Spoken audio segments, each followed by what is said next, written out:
Good evening, everyone. Tonight, our speaker will be Travis Marsot, and he will be speaking on letting go of dreams.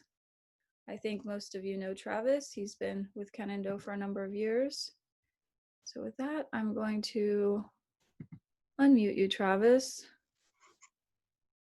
and welcome. Thank you. Thank you, everybody. Good evening. I'm going to put it on gallery view. Yeah, sorry, I have to tell you to do that. Good to see the familiar faces. It's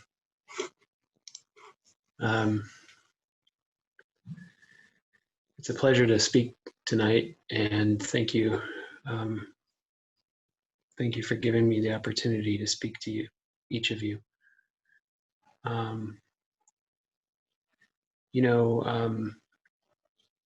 As I hear that loving kindness meditation, the line that sticks out for me is the, not wishing riches even for one's family.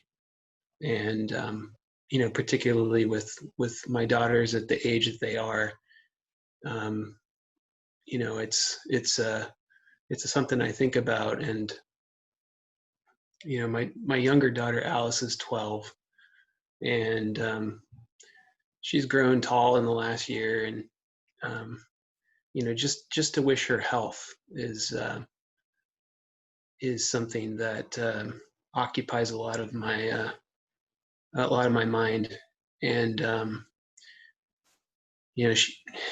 she enjoys skateboarding, and she's actually at a sleepover right now with a neighbor, and two neighbors actually, and that may be, I haven't looked at the recent guidelines on that, but I think it's healthy, and I'm happy she can do that. And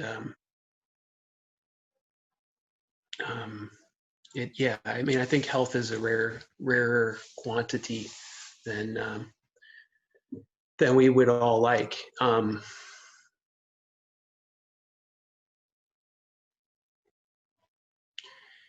What I'm most happy about is that she's free to be a kid, and she has that ease that comes with that.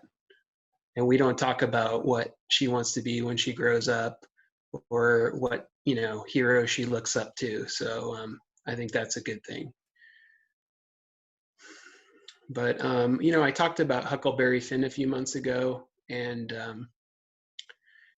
when I ended with that, I said, I think it remained an essentially unfinished novel. And since then, I've kind of thought about why that is, and why was it so difficult to finish. And just to play that back, after he has that great personal trial, he goes and saves Jim. But I think it's difficult because we can't actually save anyone from the sufferings of life. And maybe our highest purpose or aspiration is to really only help the people that we're with to the extent that we're capable. Recently I was having an intense discussion, and someone politely suggested that I think about this quote that has been attributed to various sages like the Buddha, Socrates, and even Rumi. And I'm sure some of you have heard it, but it goes like this: is it true? Is it necessary? Is it kind? Well, I'm going to relate a personal anecdote tonight, and I hope that you find that this story passes those three three criteria for you.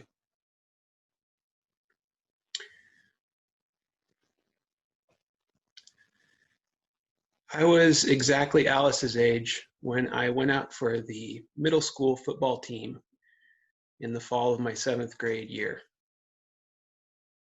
I joined a few days late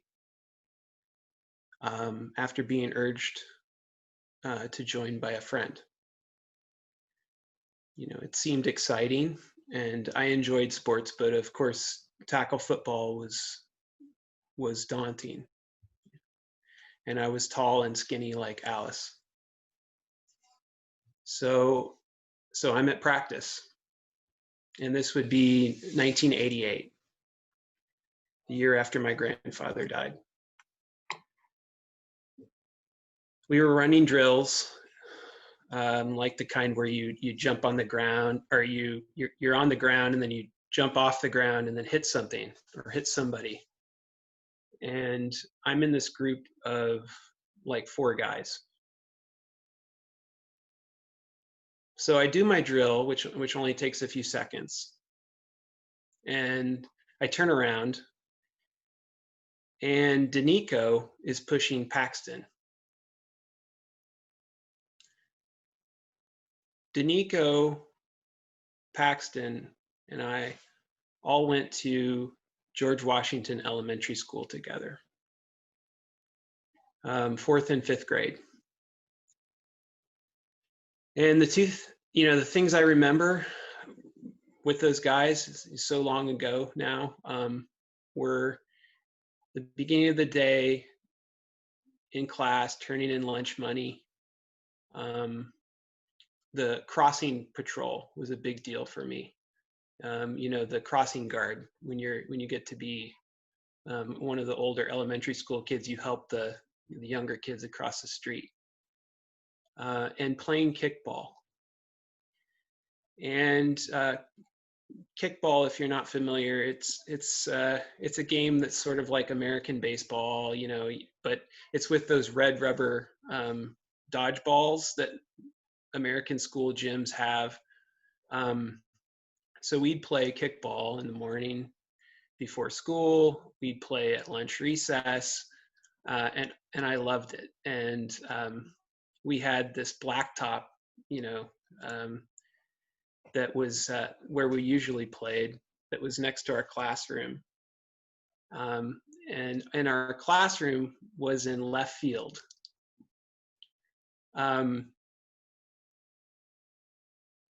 In fact, if you could kick well enough, you could kick the ball onto the roof of the school.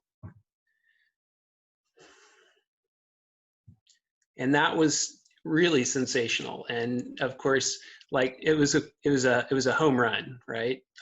Sort of like if you follow baseball, it'd be like hitting a ball over the old green monster at Fenway Park in Boston. And there were 2 kids that could do that, and their names were Gary and Herbie. And so they would always get kicked first. They would always get picked first. And after that, so it was a typical boys pecking order. And after that would be Danico, Jeremy, me, Brandon, Jimmy, and Paxton. And there were a few variations there. So there's a little bit of interest every day to see what teams we would be on. But we had just enough players to have the pitcher and then the outfield. And that was our little world back then. And, and I dreamed about kicking the ball up there.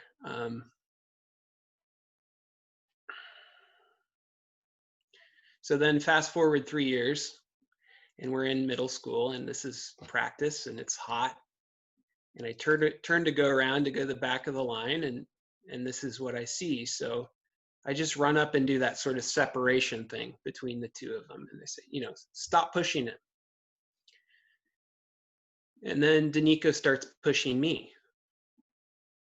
And his eyes are strange. Like really angry, and I don't understand what's going on.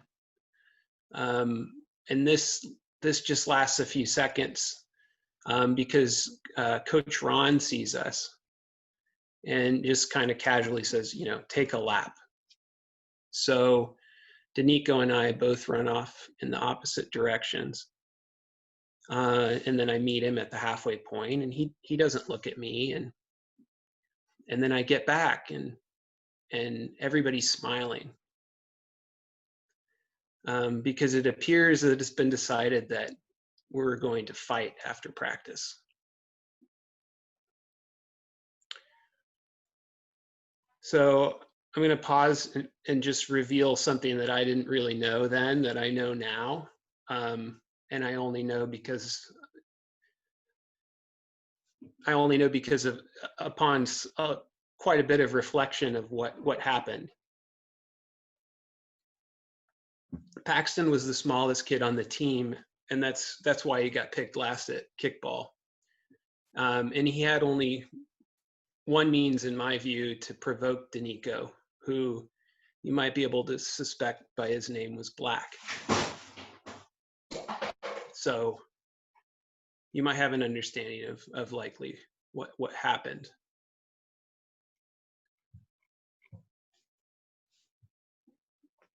When I shared this story with my parents earlier this year, my mother said, well, he was a mulatto. But I don't think Paxton was so nuanced.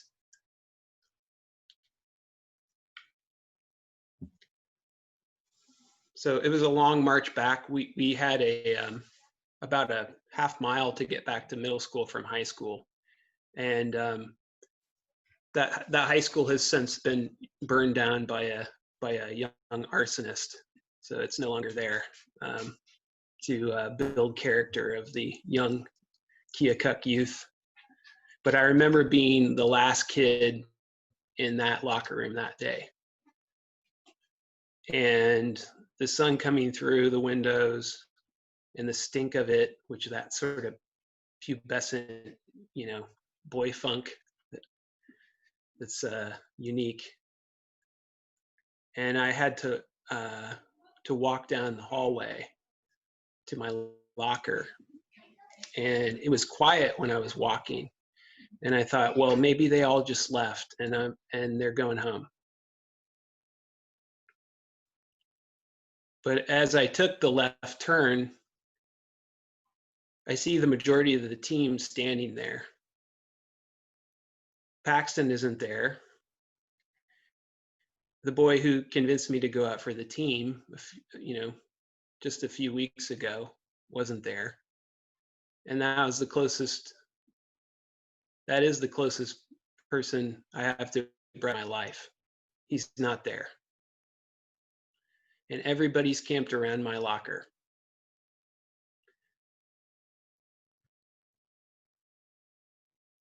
So Danico's leaning on the wall just in front of my locker. And as I walk by, his friend Brandon, who also happens to be Black, steps behind me. Just as he steps out, he pushes me in the back so that I bump into Danico. And Danico punches me in the face.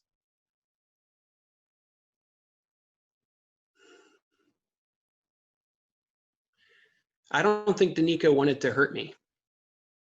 Maybe he did. I don't think he did. But I said something kind of,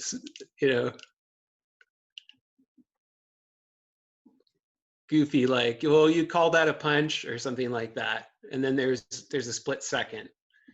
And I looked at him and I said, I'm not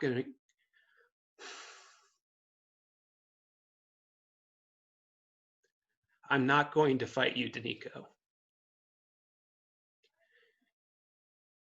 And I was as calm as I could be.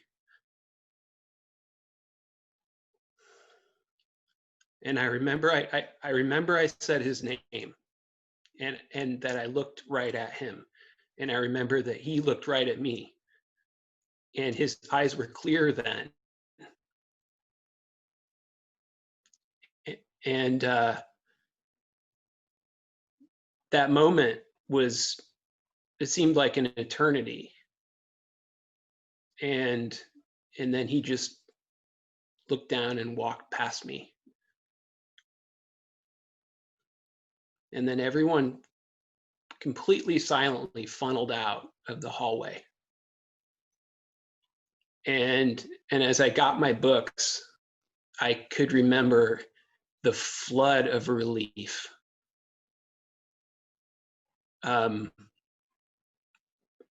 More than any relief I think I've ever felt, you know.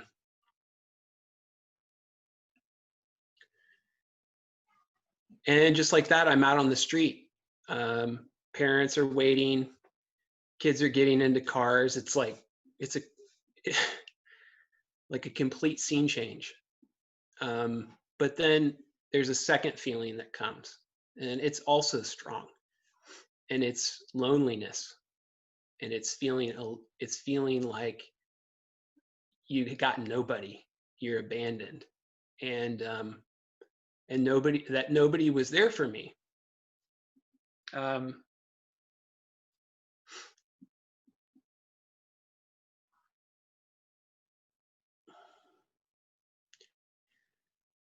So thinking about it now, I think Danico was frustrated, and I was thrust into a situation, right? And he was frustrated about a world that he had been learning about since those days at George Washington. And, at least from my perspective, I think he was trying to teach the bigger world, which our team was at the time, our football team was at the time, how he should be treated. And, who's a better target than me? I felt safer around him after that day.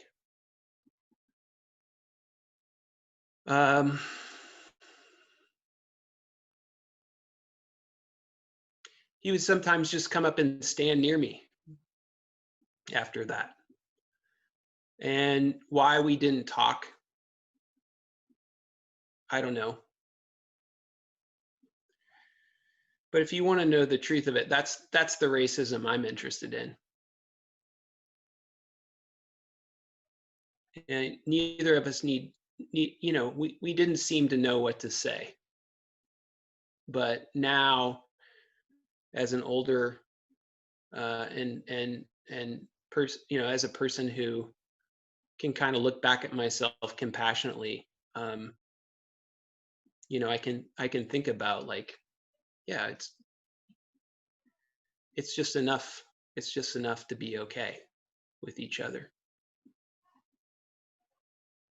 I mean, what would I have said? Remember kickball? What did Paxton do to piss you off that day?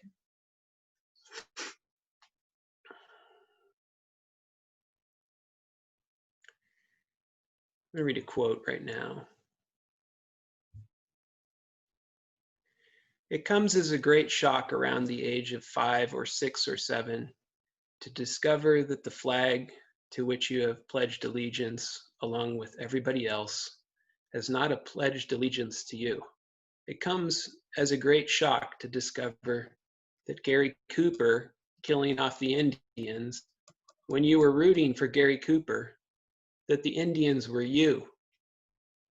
It comes as a great shock to discover that the country which is your birthplace and to which you owe your life and your identity has not, in its whole system of reality, evolved any place for you.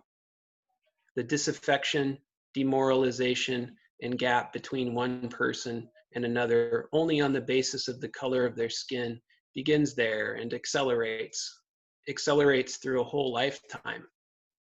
To the present, when you realize you're 30 and are having a terrible time managing to trust your countrymen. By the time you are 30, you have been through a certain kind of mill. And the most serious effect of the mill you've been through is, again, not the catalog of disaster, the policemen, the taxi drivers, the waiters, the landlady, the landlord, the banks, the insurance companies, the millions of details, 24 hours a day, which spell out to you that you are a worthless human being. It's not that. It's by that time you've begun to see that happening in your daughter or your son or your niece or your nephew.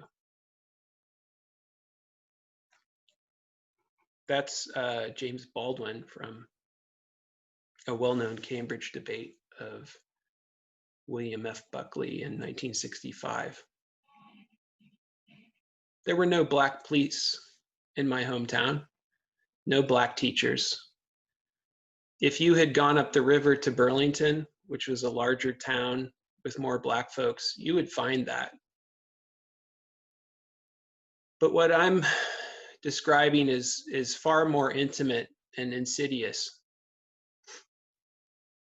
Reverend Jennifer Bailey is a preacher from the Bethel African Methodist Episcopal Church from my mother's hometown just down the river, where my parents live now. She's been on TED and On Being, which is a popular spiritual podcast. And her hook, if you can pardon me calling it that, is describing to the audience when she was 5 and was going down a slide and another boy sliding behind her and saying to her, "You must be dirty, because why else would your skin be brown?"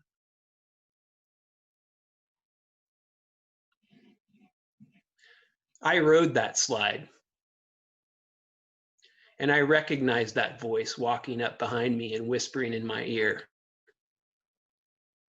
It's authentic of that place, and as specifically heard by a little kid. Opportunities like this that we have right now to discuss morality openly are not easy to create.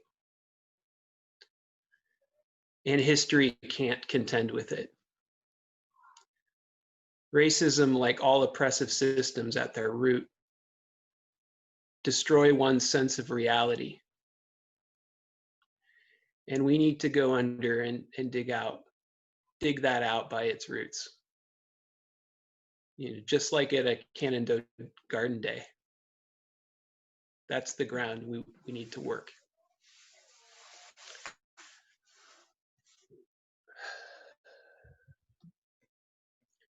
Danico went to university. He studied sociology and criminal justice. And so he probably eventually learned who James Baldwin was. And I can only confirm that he sat through 12 hours of Shelby Foote's rich descriptions of the terror tactics along the Mississippi during the Civil War, because we watched the PBS Civil War documentary together in class. And we learned much more about Pericles, the Pericles of Athens, the Pericles of Buddha's day. We learned much more about him than we learned about the Black Hawk of our own soil.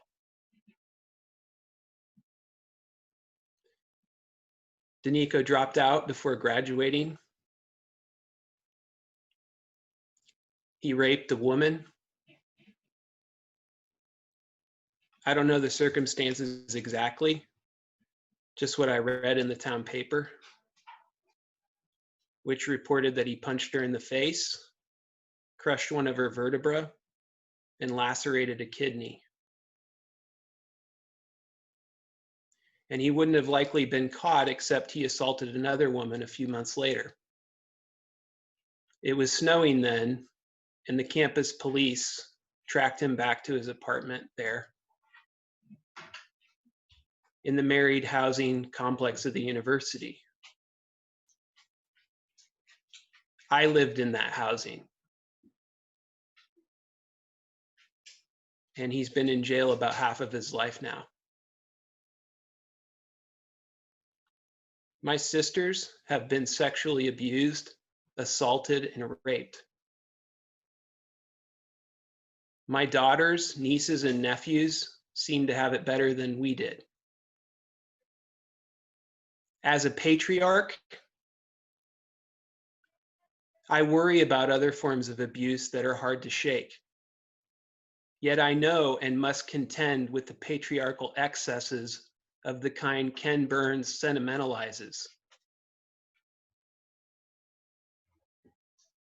Where I'm from, if you're smart, you leave as best you can, even though you can't really shake it. I remember the good ones, like Gary and Herbie. They're dead. They died real young. And maybe there's still a ball or two up on the roof. At least in my mind, I hope so. There's a book that Baldwin wrote called If Beale Street Could Talk. And it's about a couple in love where the man is wrongfully accused of rape.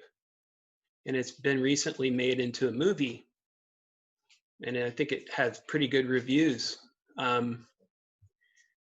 Athenians would make dialectic proposals, but that's not me. That's a culture to grow out of. I would suggest that we distinguish between experiences and entertainment and learn to value the former, because building the kind of cultural literacy required of our citizenry is the vital groundwork of our future together. Some people would say we need to take time and make an effort to listen. Yeah, to start. But too much listening is also a silence, and it creates another. What I think would be great is if America, all of America, could talk about how worthless and meaningless how we feel, what our jobs, what we do feels sometimes. Is that true? Is that necessary? Is that kind?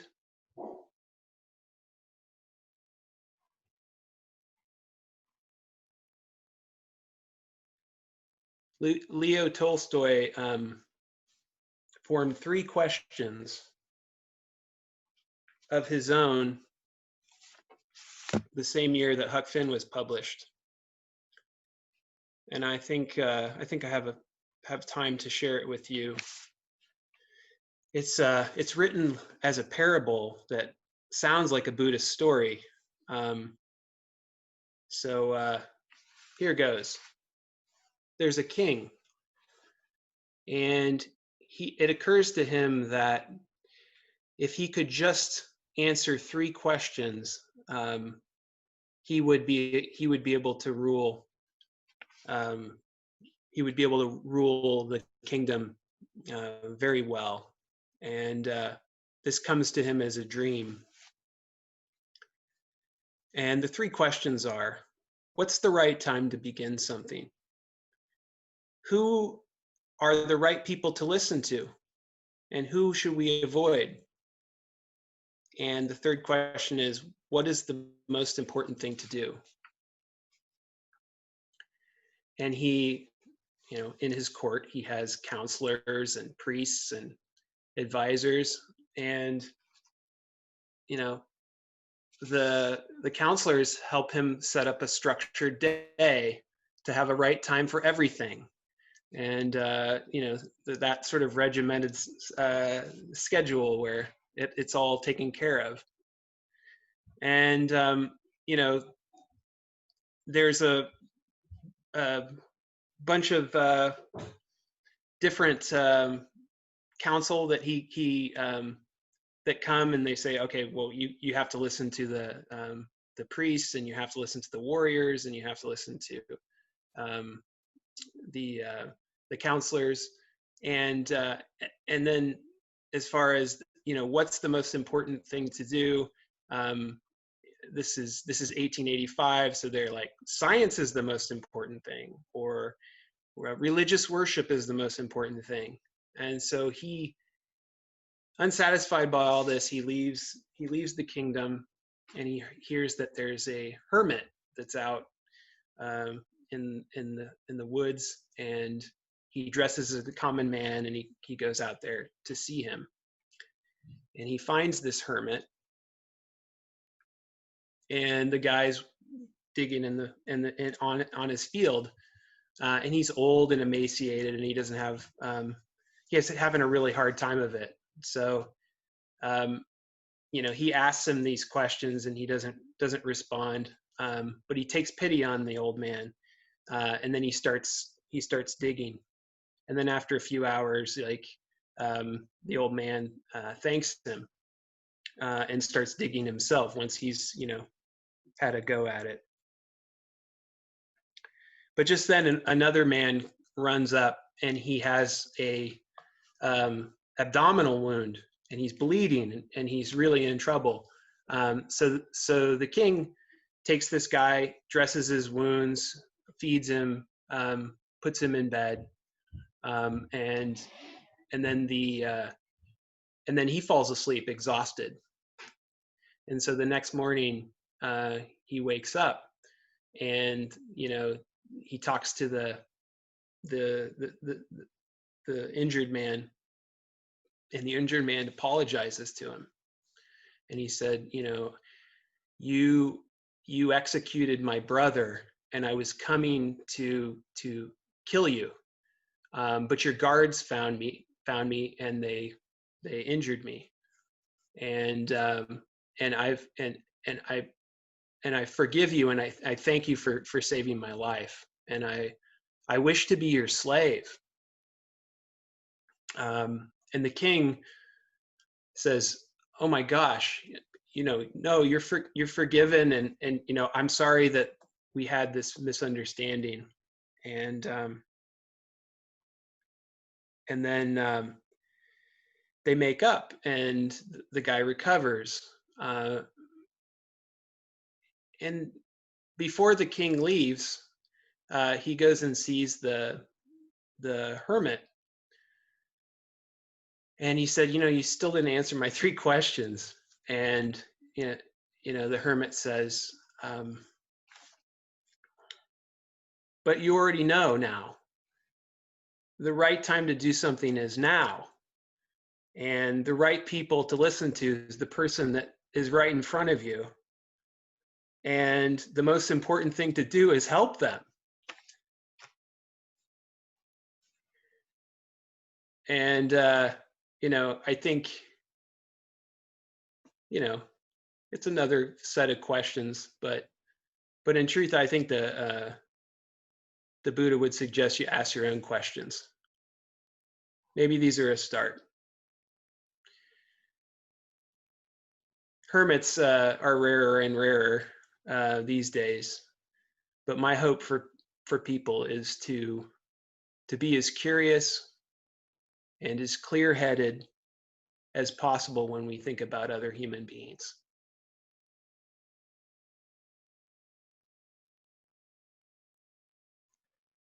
We're all human beings, and there's no true other. And I believe that this understanding is necessary for us, for all of us. And that big mind that knows this innately is with us now, ready to help and support each other. A tyrant or a single bad decision can destroy a life.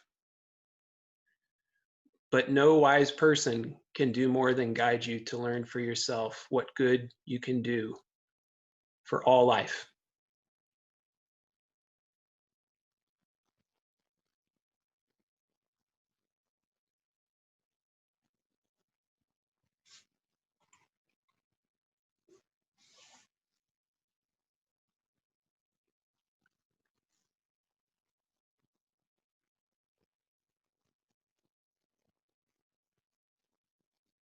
Thank you.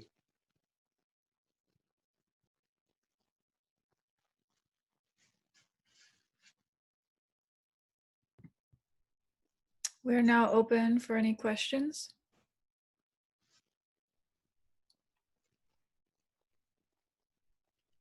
I actually have a question for you, Travis. So you talked a lot about your childhood, and it sounds like you grew up in a really rough area where you went through a lot, and the people around you went through a lot of violence and things. And I want to know what you learned from that experience.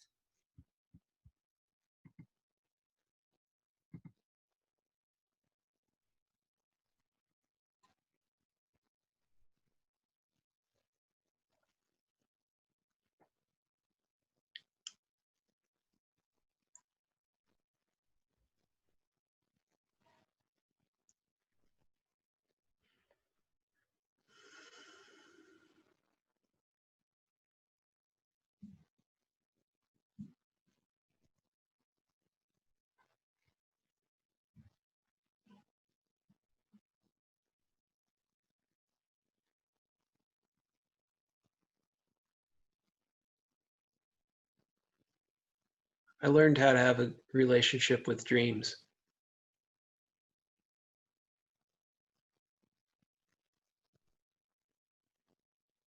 Sometimes we have to temper them.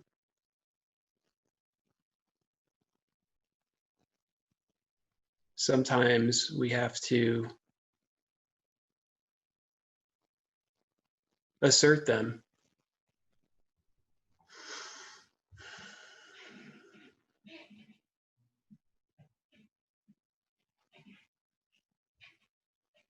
But they're tied to our motivation. And when you're in a circumstance where human misery is so intense, they are they can be the map out.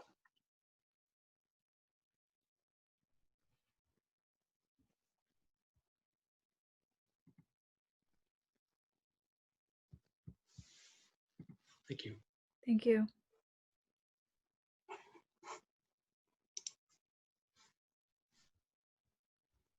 Peter.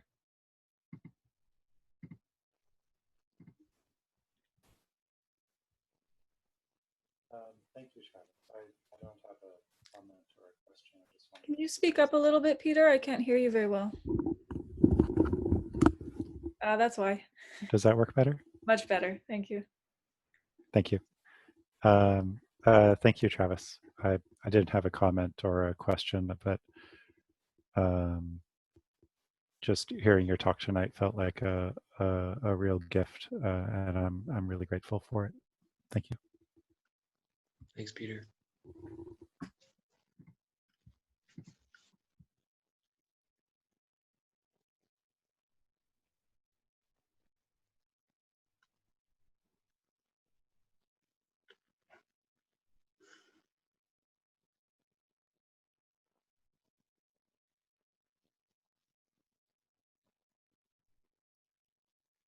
Teresa.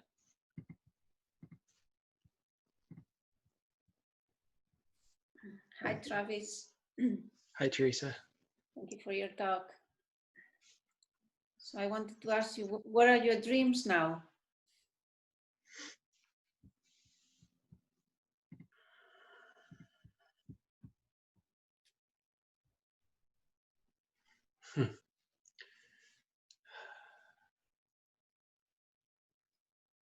I know that I can't really be a hermit, but a lot of my dreams consist of having enough space and time to heal.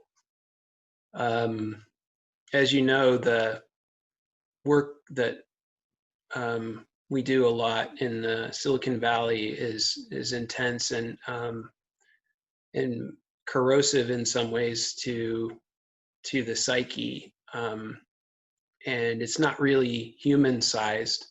So one of the things that drew me to Kanado and Zen practice was the human sized aspects of the practice. The way that we sweep the Angawa, and the way that we establish rituals in both the Zendo and around the Zendo, and so that's given actually some breathing space for me to consider what what the second half of my life could be. And I think the other thing that emerges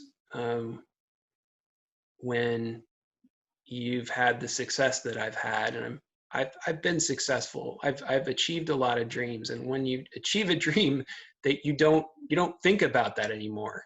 Like you've done it, right? So I know that our minds tend to fixate on the things that we don't have or we haven't achieved, but in the process of having things, I've started to get more curious about expectations, and I've started to exhaust the things that are more self-centered. So I think my highest aspiration or dream is to help others now, and to find a good way to do that.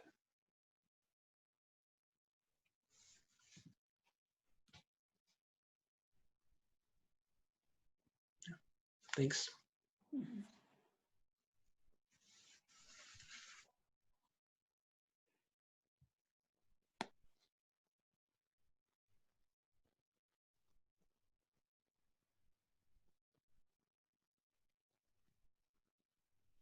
Columbine. I had just a follow-up question for that. How would you like to help others? Good question. I'd love it to be like a Fred Astaire dance routine, but it's not that easy. And I actually enjoy history. I enjoy the sentimental aspects of listening to old baseball games on YouTube.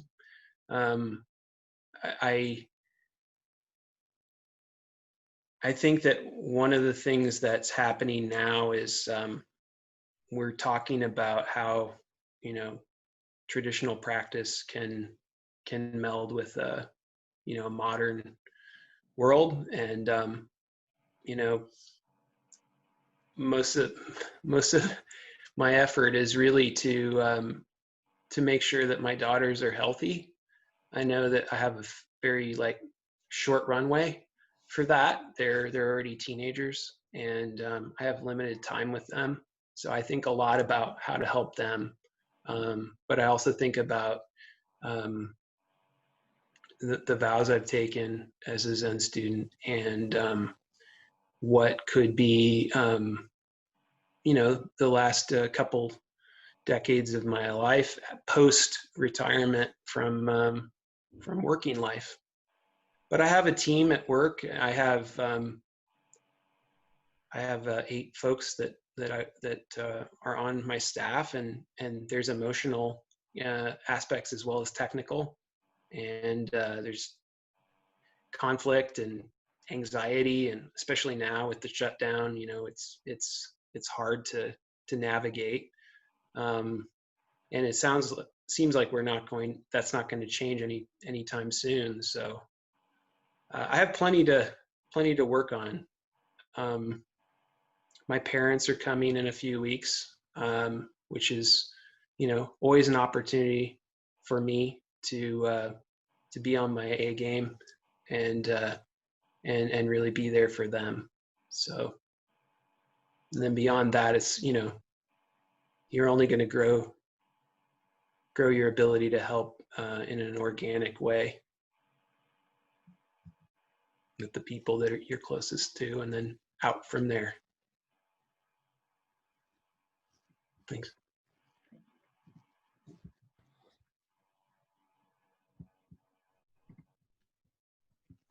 Dan. Travis, that talk was brutal. You know, it was hard for me to listen to. Yeah. And yeah. Yeah, And I know. sorry. I know, Dan. Yeah.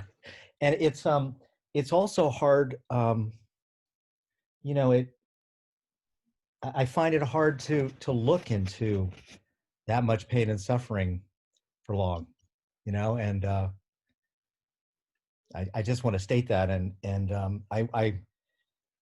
you know, I guess I wonder where you find the energy or the ability to stare at that, because you've thought about it, and that's hard to think about. It's hard to feel it.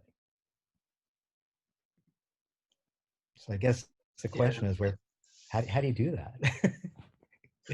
I mean, I don't know if I have a question. But it's Yeah. I just want to recognize that it's that was hard. You know, it's hard. Yeah, I And most mean, people don't want to look at that. You know, I don't think. no, not a lot of people want to, and it's lonely to share that with loved ones, and not really feel that they want to look at it either. And yeah, thanks for acknowledging that, because, you know, and thank you all for being here to hear that. And I know it's and I have other stories. That's just one of them, you know. So but it's something I wanted to tell you about, because I know that with the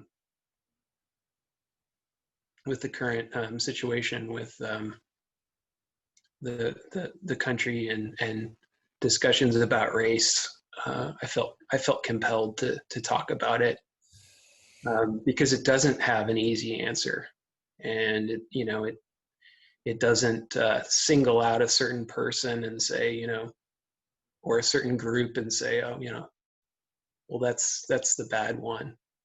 And how can you really demonize a child? Mm. You know, which we were all children once, and you know, it's like, at some point you know, you have to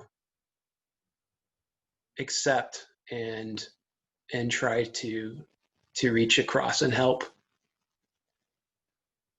And I think that you know, the way that we do that is going to be difficult and awkward, and you know, it's going to be a struggle. But I you know, I think it's the kind of work that if I'm honest with myself, that's the work where I would feel at the end like, yeah, that's the work I'm capable of doing to help others.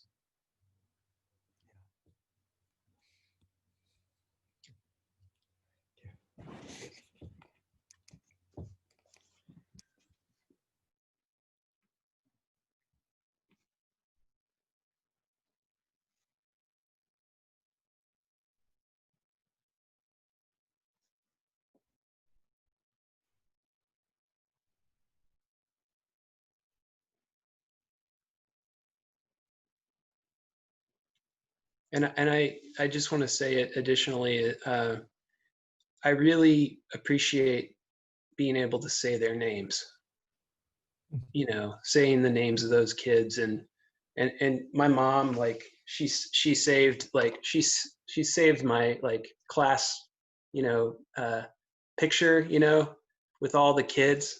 And you know, I just want to, like, read some of these names, because you know, I miss them, and you know, they're still in my mind. Hyla, Carrie, Terrace, Nasony, Danielle, Cecily, Shannon, Joanna. That's a few of them. I don't think it's sentimental to do that, you know, to remember that. If it's from the experience, it's not over. From the real experience, I don't think it's overly sentimental.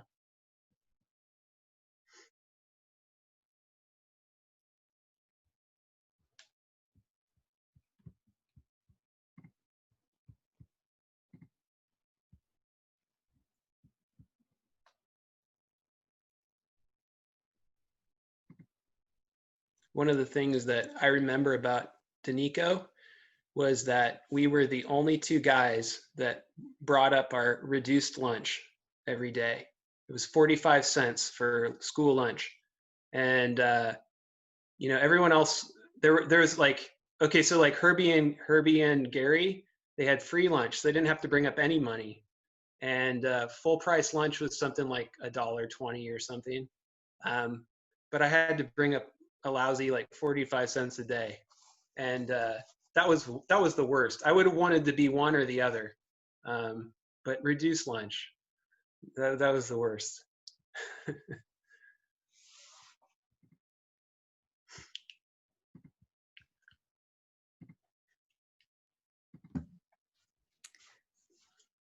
Travis, I have this thought, but I don't have a clear question in mind, but it's something that's stuck in my head from your story, which is Danico and yourself and that altercation, I guess, in the locker room or wherever it was, that I don't think he wanted to fight you and I don't think you wanted to fight him. It was another boy that pushed you into him to try to start a fight, like an instigation. And that just sticks in my mind, right? Yeah. Well, Brandon, like that was the setup. They had it all like worked out. So I was gonna walk by, and then I was gonna get the shove. But the hardest thing was to just walk down that hall. That was the hardest thing. And he didn't. I don't think he wanted to fight me, but he wanted to send a message, right? And the most important thing was, he felt helpless too, and that this just can't continue. He had to make a statement to the rest of the team, and to see that whole team just kind of like attentive. Like I remember their eyes; they were just, oh, there's going to be a fight. This is going to be great, and that sort of like mob, little 12-year-old like mob mentality. But like, yeah, I mean, I think when I said that to him, and I said his name and I acknowledged him, I think that changed it. But he might have just like realized that he was in a situation where he was surrounded by 50 other kids that wasn't safe. I can't ever know. Yeah, I think what it's making me think is that how many divisions like this are simulated, Republican versus Democrat, black versus white, where it's actually not the people, but someone externally just trying to trigger and make people feel divided or attacked. And then people react. And maybe the way you reacted of just like, hey, I'm not going to fight you. Like maybe that's the way out of this on a national or global scale. I don't know, just a thought. Yeah. I mean, I didn't tell that story tonight to portray myself as some kind of hero. I was trying to survive, and I was trying, doing whatever I could to avoid being in a fight, and specifically like, if you've seen fights like that, like you can get punched, that's fine, but when you're on the ground, that's when bad things happen. And it was like a linoleum floor, and all these kids around, and it's just not good. And kids who got in fights in my school, that like the kids that were challenged with school, like they didn't help themselves, let me say that.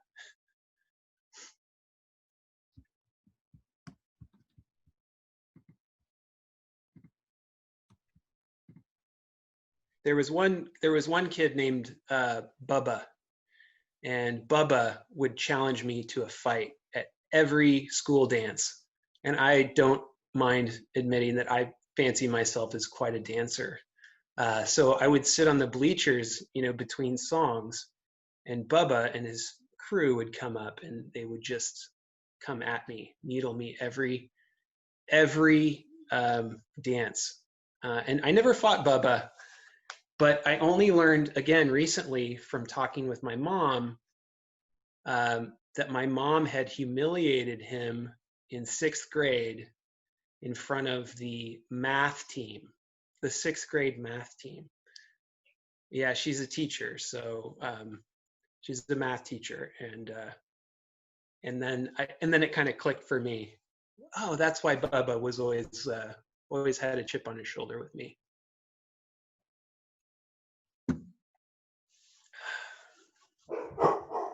Columbine?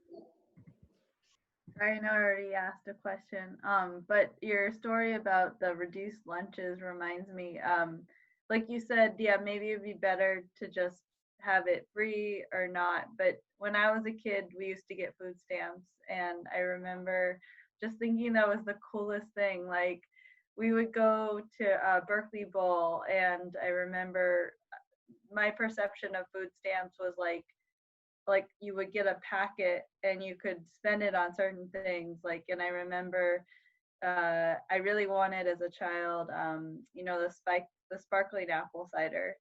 So I think a lot of it has to do with like perception, and maybe for you there was a lot of guilt or shame associated with it. But it's interesting, how it gets delivered to us as a child. When I was a child, I thought it was, my mom probably explained it to me that, this is what we get for this. So I thought it was great. It's interesting the difference in how we observed those things. Yeah, thanks. Thank you for sharing that, Columbine. Yeah, my town had a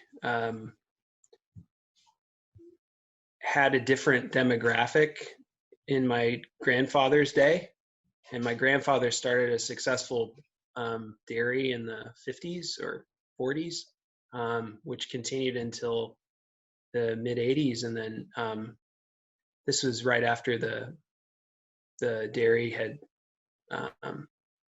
closed, and then he got cancer shortly after that, and he died in 87. But he was a guy that would be at that dairy, selling milk and ice cream, and everybody from town would come in and talk to him. And so the first until I was like 10 or 11, like, one of the things I really enjoyed was being in that dairy and having him just talk to all the folks in town. And then when the dairy closed, my parents had to figure out what to do. And my mom, as I said, was a teacher. My dad decided to go back to school to be a teacher. So that hard period of time from 4th grade to, 7th, 8th grade, that was temporary. And I'm very proud of, how my parents were able to, evolve and grow, and that was instrumental for me too. So, but it meant that my dad was away, and I lost my grandfather, and my dad was away at school a lot during those times. And maybe that time built something for me that I have still. So yeah, I don't look back on it with regret, but I think I think the important thing is for folks to be honest and just share their experience, and that's what I'm trying to do.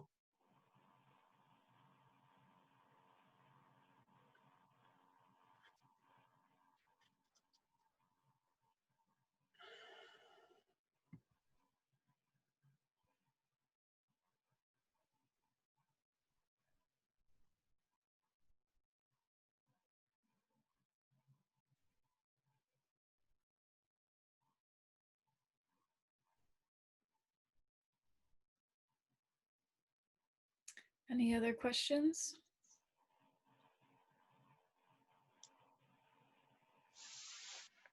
All right, well, with that, I think we can close. So thank you for this very candid and you're very open with some very difficult truths. So thank you, Travis. Thank you. Do we have any announcements? Don't think we have anything particular this coming Saturday. No. No. All right. So just a reminder again, the Zoom links will be changing soon. I was going to do it before, but it got a little bit rushed. So we'll send that out in the newsletter when we update the links. That'll be within the next week. And just a reminder that these sessions are being recorded, so if there's anything confidential, feel free to message me and I can always take that part out before we post the recordings. And with that, we are officially closed for the evening, and thank you for joining us. Bye. Good night. See you all next week, or morning meditation or Saturday meditation.